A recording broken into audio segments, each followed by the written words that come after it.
Hello and welcome to this edition of our special series World at War. I'm your host, Mohammed Saleh. Now, at what point should a country declare victory in a war? From the time the Russian tanks rolled into Ukraine, thousands of people have been killed. An estimated 12.8 million people have been displaced. After a relentless siege of almost about 3 months, Russia has now managed to capture the key port city of Mariupol. Russia started this war, which it still calls a special military operation, with the objective to demilitarize and to denazify Ukraine. So has Vladimir Putin managed to achieve these objectives? Russia's blockade of Mariupol has been relentless. These images from the 15th of May of a rain of fire hitting the Azovstal steel plant will give you a glimpse of the firepower that Russia has deployed to break the Ukrainian resistance. According to the Russian Defense Ministry, from the 16th of May, at least about 1,730 soldiers have surrendered into Russian hands from the Azovstal steel plant. Many of them are said to be from the Azov battalion. Russia has moved them to a penal colony that it controls in Donetsk. About 80 of them are said to be seriously wounded and need urgent medical attention. Ukrainian President Volodymyr Zelensky has issued a statement insisting that the surrender of the soldiers holed up at Azovstal was effected only to save their lives. So what happens to these captured Ukrainian soldiers? Ukraine wants to negotiate a prisoner swap. Russia wants to put them on trial, especially the members of the Azov battalion, whom it accuses of being neo-Nazis. In Ukraine, though, a captured 21-year-old Russian tank commander, Vadim Shishimarin, has been put on trial. He's been accused of war crimes against the people of Ukraine and has pleaded guilty to killing a 62-year-old unarmed man. So 3 months into this war, it is now difficult to predict the direction this war will now take. The US Senate has just passed a $40 billion aid bill to provide military and humanitarian assistance to Ukraine. History points out that it is much easier to start a war, but ending it is a whole different ballgame. And conflicts have a habit of acquiring a life of their own.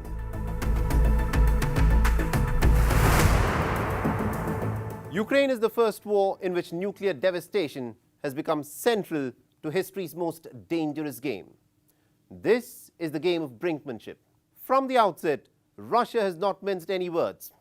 On the 27th of February, just 3 days after its invasion, Russia announced that its nuclear forces had been put on high alert.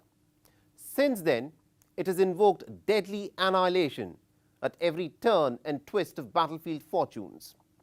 Listen to the statement made by President Vladimir Putin while addressing a gathering of his legislators at St. Petersburg in April. If someone intends to intervene in the ongoing events from the outside and create strategic threats for Russia that are unacceptable to us, they should know that our retaliatory strikes will be lightning fast. We have all the tools for this, things no one else can boast of having now. And we will not boast, we will use them if necessary. And if I want everyone to know that, we have made all the decisions on this matter.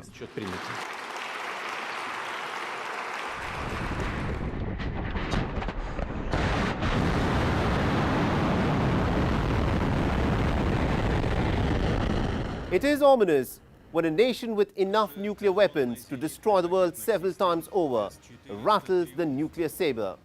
But there is now a sudden and also a dangerous twist in this tale. Talk of a possible nuclear confrontation has also begun to come in from Washington. This commentary in the Wall Street Journal, an influential American newspaper, states in no uncertain terms that this is an opportunity for the United States to show that it can win a nuclear war.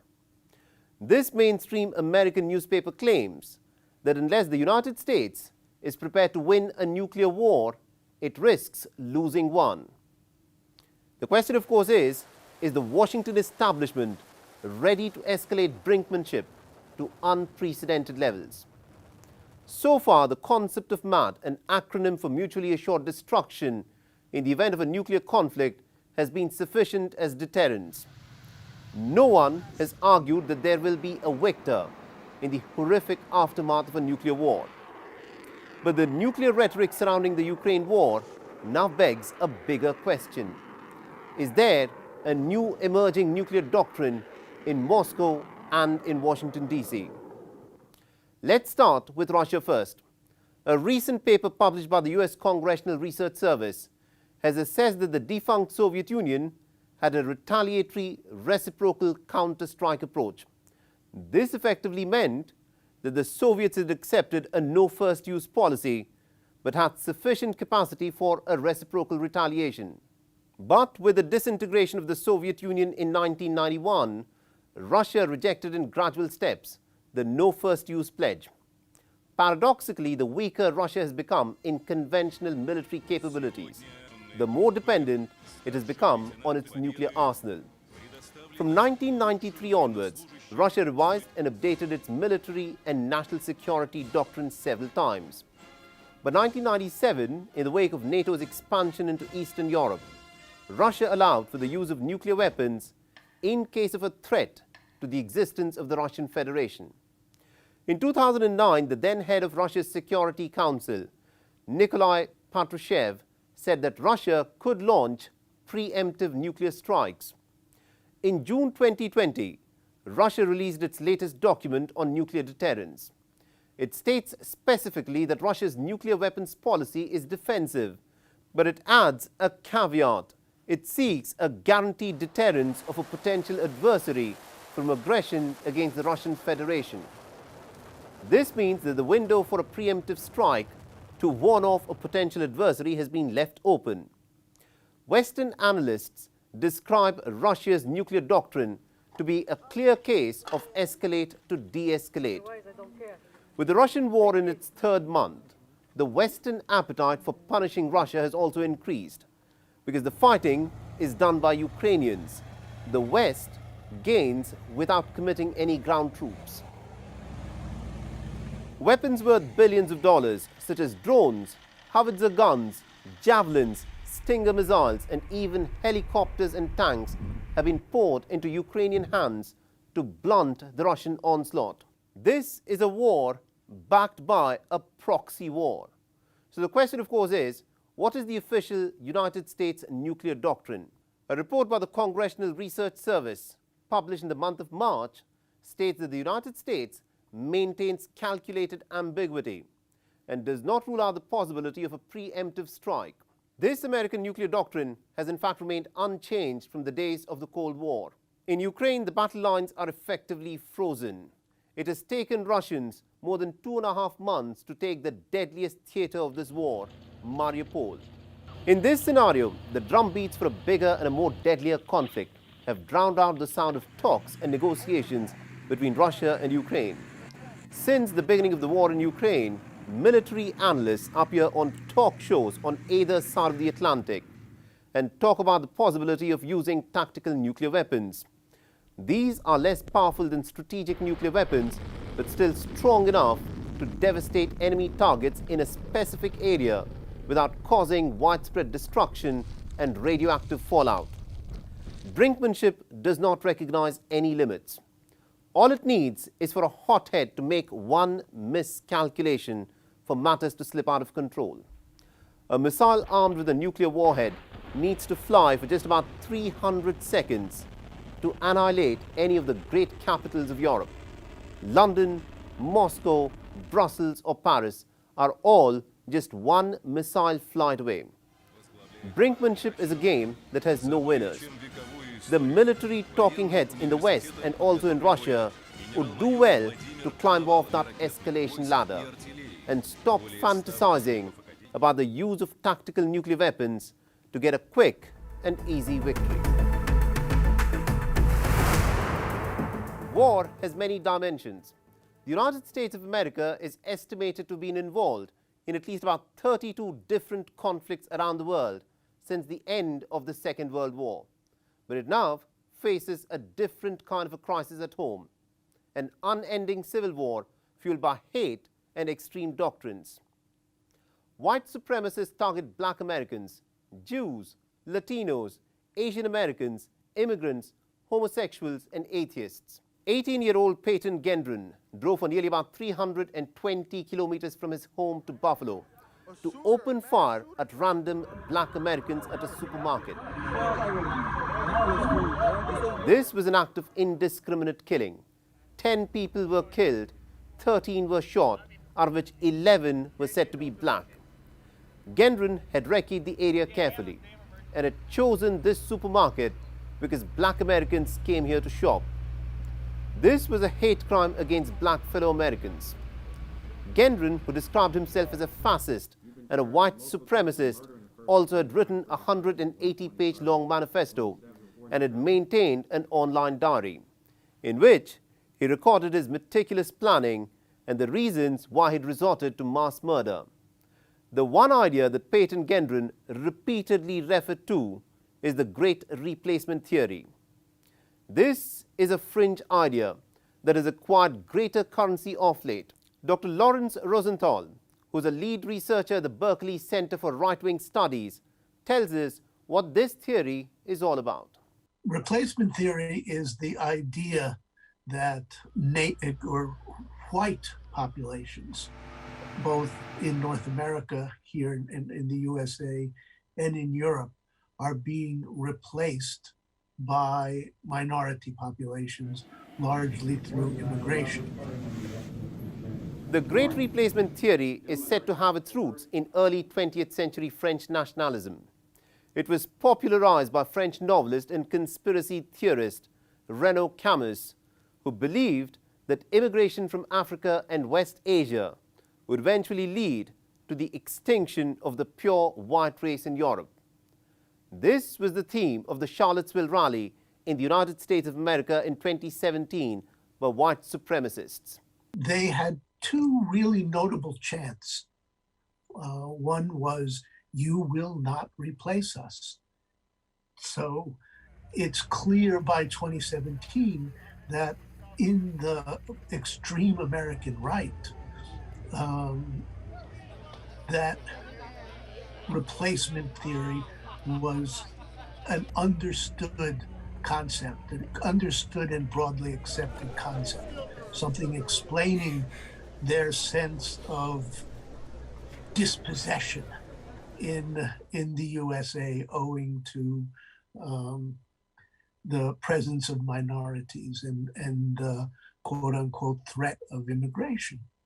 Tucker Carlson, who happens to be one of America's most popular television anchors, has referred to the Great Replacement Theory at least 400 times in his shows in the last 5 years. President Biden has described white supremacy to be a poison that is polluting America. What happened here is simple and straightforward. Terrorism. Terrorism. Domestic terrorism. Violence inflicted in the service of hate and the vicious thirst for power that defines one group of people being inherently inferior to any other group. Peyton Gendron's terror attack has yet again highlighted the problem of the chronic gun culture in the United States. There are some really disturbing questions which the American authorities will have to answer. Just last year, Gendron had spent a day and a half at a hospital undergoing a mental health examination after writing that he wanted to commit murder or suicide in a high school project. With this being the case, why were there no red flags? The Gendron massacre is a part of a disturbing pattern in the United States. Driven by hate and xenophobia, gunmen in the United States have targeted specific ethnic communities. In 2018, for instance, 46-year-old Robert Bowers had opened fire at a synagogue in Pittsburgh, killing 11 people and wounding 6 others. This is the deadliest attack ever on the Jewish community in the United States. In 2019, 21-year-old Patrick Hood had opened fire at a Walmart superstore in El Paso in Texas. 23 people were killed in an attack that specifically targeted the Latino community. In 2021, 21-year-old Robert Aaron Long went on a shooting spree at 3 different spas in Atlanta, killing 8 people, 6 of whom were Asian women. This climate of hatred is consuming America from the inside, and unless this hate is confronted with and dealt with head-on, the American society will end up more divided than ever before.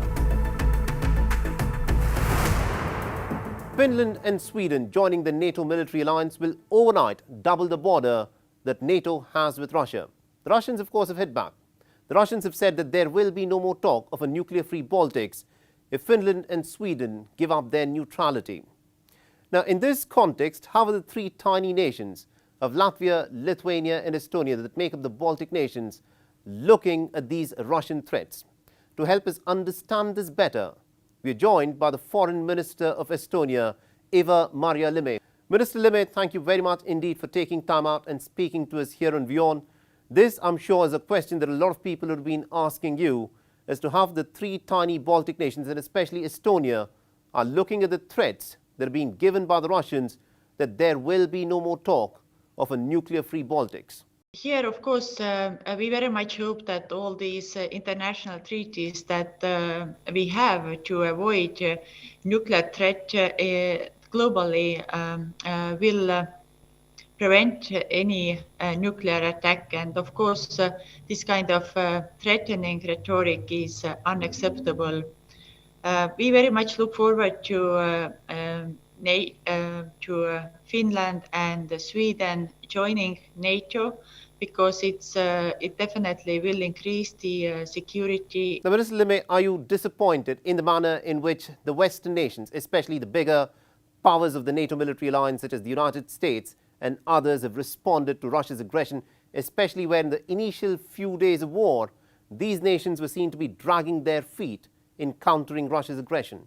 Most of all, of course, we have been very much disappointed in Russia's actions because Russia is the one who started this unjustified and unprovoked war in Ukraine. Russia is violating international law. Russia is violating UN Charter and also is violating core principles of the European security architecture. To respond to these violations, we have seen very strong united approach by all like-minded democratic countries. Either they are members of the European Union or they are members of NATO, or they are just strong democracies and they support Ukraine in this very unacceptable war which takes place at the moment in Ukraine. Now, if Russia manages to get its way in Ukraine, do you think the security of the Baltic states could also in some ways be threatened? Estonia, together with other Baltic states, we are member of NATO and the EU since 2004, and we clearly see that our security, like the security of other European countries in NATO, is granted by Article 5 and collective defense. So therefore, we don't see direct military threat to our countries at the moment. But what we clearly see is that the security environment in Europe is changed because none of the previous agreements apply, as we have seen that Russia has violated them.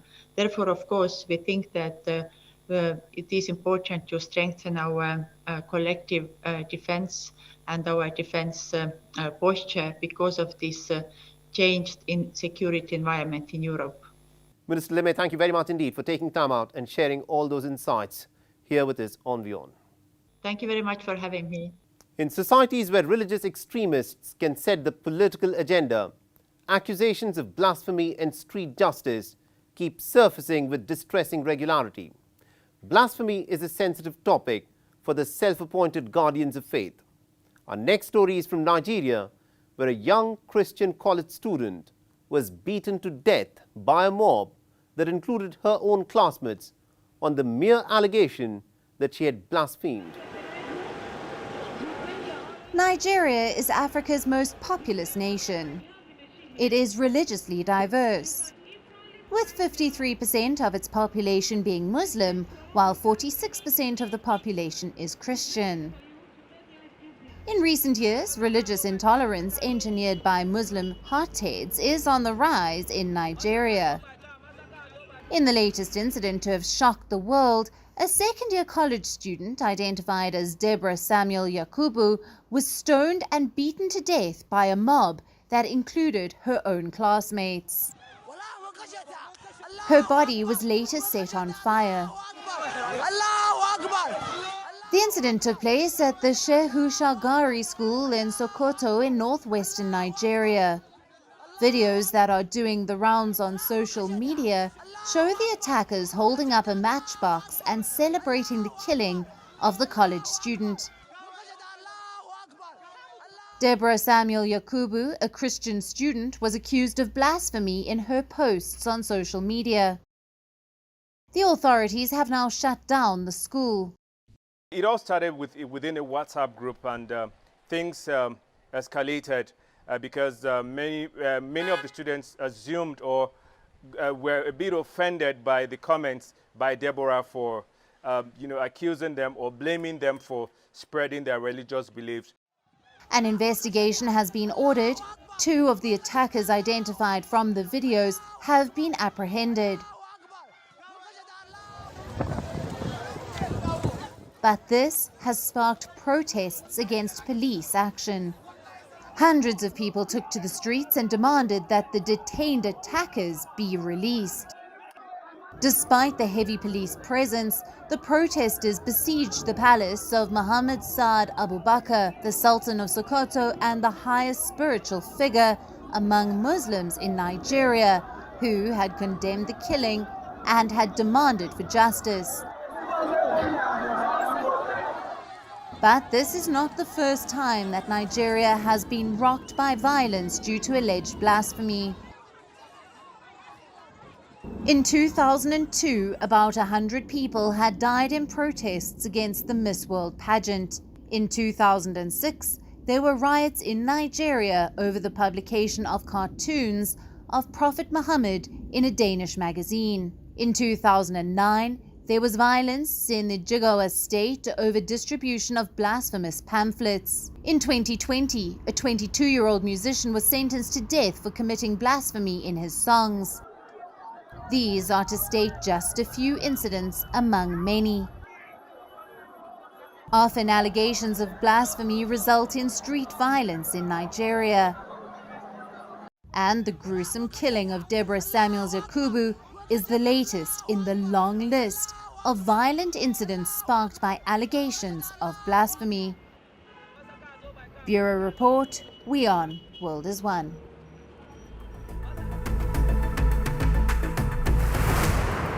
It is impossible to understand the horror and misery of getting caught in the line of heavy fire of sophisticated artillery bombardment from the comfort of a living room.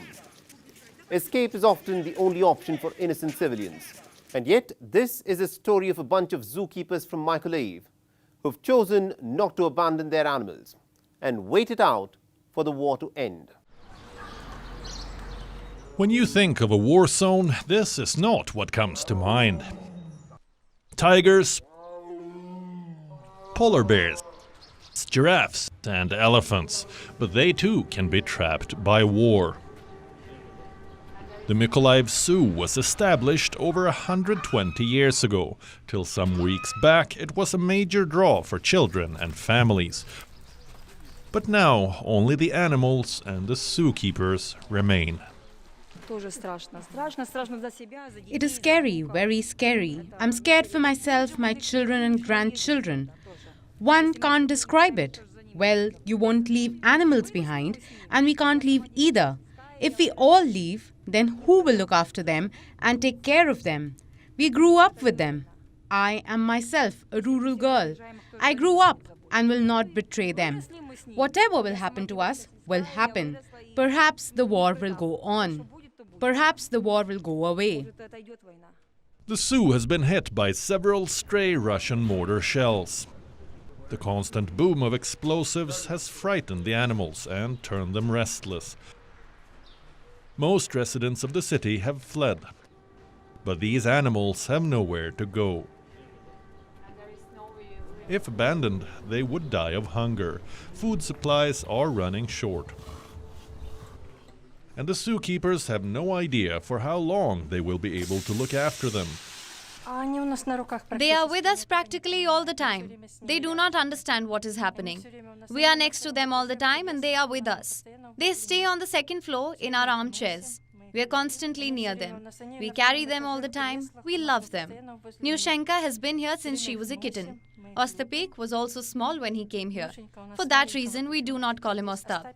We called him Ostapik, pet name usually used for a child, because he was just tiny. Mykolaiv is a key stepping stone for Russian forces on their way towards Odessa. It has witnessed several waves of heavy fighting.